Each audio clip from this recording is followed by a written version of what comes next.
G'day, I'm Lucas Handley. I'm a freediving instructor and spearfisherman, now calling Maroubra my local. Maroubra is one of the eastern beaches, not too far from the city centre itself. Went out last week, had a bit of a snapper snoop, which is sort of what I've been focusing on at the moment.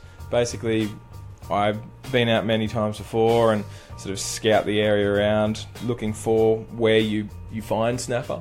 I always find it's always good to do your homework before you go. You're going to have a lot more success, basically, if you're expecting fish to be in a particular place than to go looking for them.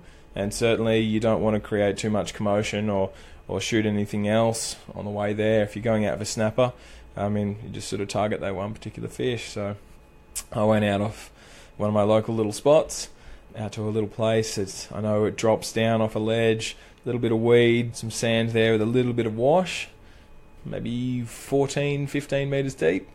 Nice little bowl of sort of heavier gravel, which I know that they sort of like, rather than the fine sand. And sort of started working my way along the ledge there, nice and slow. With the way I dive, I tend to spend a long time on the surface getting prepared. I guess that's the freediving sort of side of things there. And so I can do long bottom times waiting for those sort of fish to come in, make them feel really comfortable rather than trying to chase them and take a sort of wild shot. When I was out there, actually, I was fortunate enough to have a couple of kingfish come and check me out. I had schools of bonito go past a couple of times. Usually it's a pretty good sign if you see blue mowies sort of starting to turn up. I had one or two of them around the place too. But I guess in all of that sort of action, it's you got to keep your head cool and go, no, I'm not out there to just shoot anything. I'm not out there to just take whatever I can. I set a target in mind, and that's what I'm going here for. So a bit of restraint.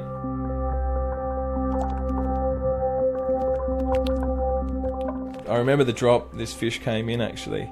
I'd been breathing up in the area. I thought I'd sort of seen the tail of something on one of the previous dives. So I spent about 4 or 5 minutes breathing up on the surface, getting nice and relaxed, ready for this drop, and made way down to the bottom. And I sort of had a big cave of bullseyes in behind me that I sort of tuck up into, and I was sitting there flicking a little bit of sand up.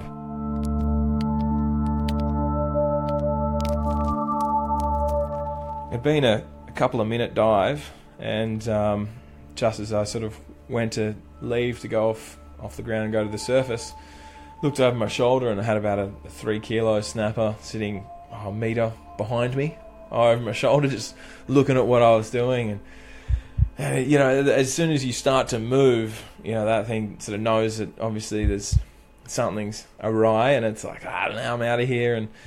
And it sort of done the turn and sort of not quite a bolt, but like a steady swim, and I sort of lined up on it, and I was like, it's going to turn.